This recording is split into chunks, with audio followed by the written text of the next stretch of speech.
Hey guys, it's me Ida. Welcome back to my channel. So today I'm going to do a Q&A. I did a community post about a week and a half ago and I wanted to know if you guys had any questions for me that I haven't answered, and I haven't had a chance to actually really go over them, but I'm going to read them out. Okay, so the first question is from Jess MC0918. How long have you been on your natural hair journey? How often do you trim? What is your go-to hairstyle? I love your channel, by the way. Thank you. Well, how long have I been on my natural hair journey? I think it's been about 5 years now. And how often do I trim? 2 times a year. And I'm actually gonna trim my hair next weekend. I'm gonna actually flat iron it and then trim it. It's usually a lot easier for me to blow dry it and trim it, or flat iron it and trim it, because then I can see the dead ends and I don't have to cut off as much as I would if I had my curly hair, because the shrinkage is real and I end up cutting off way too much when it's curly. And what is my go-to hairstyle? Basically, it's usually in a pineapple or a bun. That is my go-to. It's the easiest and you can make it look good, and it's a very great protective style. Okay, so next question is from Suzette Carty. Okay, so she asked, do you have any suggestions on how to quick moisturize in the morning if your night routine was not successful and you woke up with sudden dryness? Okay, so basically what I always do is I always have a spray bottle with water and I'll always spray my hair. And basically what that does is it actually reactivates the product in my hair already, and it kind of re-moisturizes my hair. So that always helps for me. I don't actually add in more product. Sometimes I'll add in more gel if it's a wash and go. And yeah, basically water is the best moisturizer for your hair. Yeah, so that's for a wash and go. If you have like a twist out or a braid out, sometimes I have to braid and twist my hair every other day just to get more moisture into my hair. You just kind of have to figure out how to best moisturize your hair at night so that you won't have to re-moisturize it in the morning and avoid ruining your hairstyle in the morning. But I am the type of person that I would rather have moisturized hair even if it actually ruins my hairstyle, because I just can't stand having really dry hair. But that's why I love wash and go so much. It's my favorite style because my hair always needs water every single day to feel truly moisturized, and I can only do that wearing a wash and go. Okay, so I have a question that's very similar from Aya Ehab and Rosie Villa de Santana, sorry. Basically want to know, how often do you have to moisturize your hair? Is it daily or only when you're styling? So basically I try to moisturize my hair daily or every other day depending on what my hairstyle is. So just like I mentioned earlier, if it's in a wash and go, I will add water to it every single day. If I'm wearing a braid out or a twist out, usually what I'll do is I'll re-moisturize my hair every second day, and I'll put my hair basically back in twist. So I'll spray my hair with water and add a little bit of butter or hair milk to retwist or rebraid my hair. So it really does depend what kind of hairstyle you're wearing, but it also depends like how moisturized your hair is. If your moisture levels are really high, you actually don't need to moisturize your hair so often. I would always add a deep conditioner every single time I wash my hair, which is once a week, and over time my hair doesn't really need to get moisturized all the time. When I first went natural, actually I had to re-moisturize my hair like twice a day. That's how dry it was. And so over time I was able to kind of cut that back down to 1 day a week, and now it's like every other day. So it does get better over time. Okay, so next question is from Shar O'Neill. For low porosity, how often should you wash your hair? Is co-washing good for this type of hair? Finally, what method is best for that type of hair? The LOC method, the LCO method, the LG method, or the LO method? 4 question marks. I know, it's actually so confusing and it's just so fun. Just keep in mind everyone's hair is different, but what I found for my low porosity hair is I alternate between co-washing and washing my hair with shampoo so that I don't dry out my hair. But I don't use just any co-wash, because some co-washes actually just act like a straight up rinse out conditioner and they just kind of sit on top of my hair, causing product buildup. So there's a few that I really love, which is the Diva Curl No Poo and the We Dad Co-Wash. For the shampoo, I love the Main Choice shampoo. I'll put the links on the description box below with my best products. And for the moisturizing methods, it all depends on what products you're using and what exactly you're doing to your hair. If I'm doing a wash and go, I usually just do like the LG method, or sometimes I'll do like an LCG method or something like that. It really depends like what exactly I'm using, but I usually get so much product buildup when I try to use like 3 products. Sometimes I'll even do the LOG, so like a leave-in conditioner and then oil and then a gel. So it really depends. Like my leave-in conditioner has to be super thin if I'm going to add another layer before the gel so I don't get product buildup. And as for braid outs and twist outs, I always do like a the LC method, so like a leave-in and a cream, and sometimes I'll still in with an oil, so LCO. So I know it's like a lot to take in and it's a lot of different methods, but you definitely have to do a trial and error and experiment what works best for you.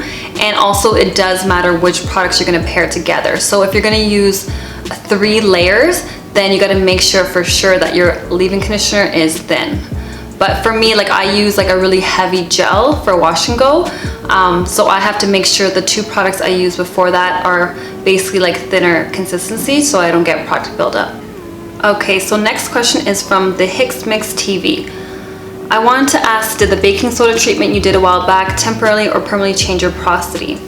Okay, so with that video, I actually took that video down because I didn't want to give the wrong idea to people to try it out and, you know, potentially ruin your hair, because although it works great for my hair, everyone's hair is different and it can damage other people's hair, and I really didn't want to, you know, be responsible for giving that kind of advice to people. And honestly, I stopped using baking soda in my regimen too, because just because it worked for me in the beginning doesn't mean that it's going to continue working out for me. And really at the end of the day, it is very, very alkaline, and eventually like it probably will cause damage to my hair.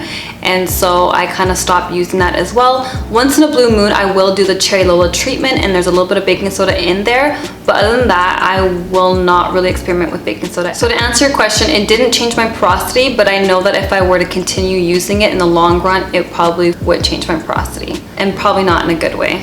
Okay, so next question is from Reese. How do you keep a wash and go on curly, coily hair lasts for more than 3 days? The key for me is to kind of wear my hair up. And I noticed that when I do a wash and go and I wear my hair down, it doesn't really last as long because it gets like really dry. So what I do is I'll kind of, you know, wear my hair down for the first day or 2, but then I'll put it up in a pineapple or like a bun, and I notice that that's what preserves my wash and go a lot longer. If anything, I always spray some water into my hair just to kind of get that moisture back into my wash and go. And adding gel to your wash and go will definitely help define the curls even more and help your wash and go last a lot longer. Okay, so next question is from Amariah Ben. Will you do a makeup tutorial? I really love your natural makeup look and haven't started wearing makeup yet. I really wanted to learn from someone whose makeup I really liked. Aw, thank you.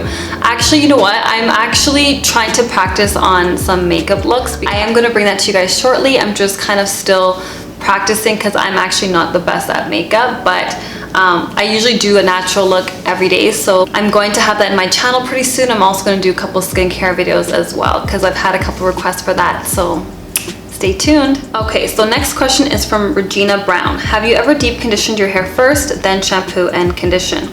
Actually, I think I've tried that a long time ago because I've heard people actually do that, and to tell you the truth, I really didn't like it because putting deep conditioner on top of product buildup like dirty hair, it doesn't actually absorb into my hair as well as applying the deep conditioner after washing my hair. Because I have low porosity hair, it's so hard for me to absorb product even into clean hair, let alone like dirty hair. So I really don't want to try that out anymore because I find that doesn't really work for me. But what I have been doing lately, which has been saving me a lot of time and working out very well for my hair, is basically just kind of skipping out the rinse out conditioner altogether and just going from shampoo or co-wash and straight to deep conditioner. So definitely try that. I find that the deep conditioner penetrates into my hair a lot better, and you get to save money on products and save time on wash day. Okay, Christine Cummings wants to know, have you ever tried the onion treatment, and is it possible to wash and deep condition too frequently?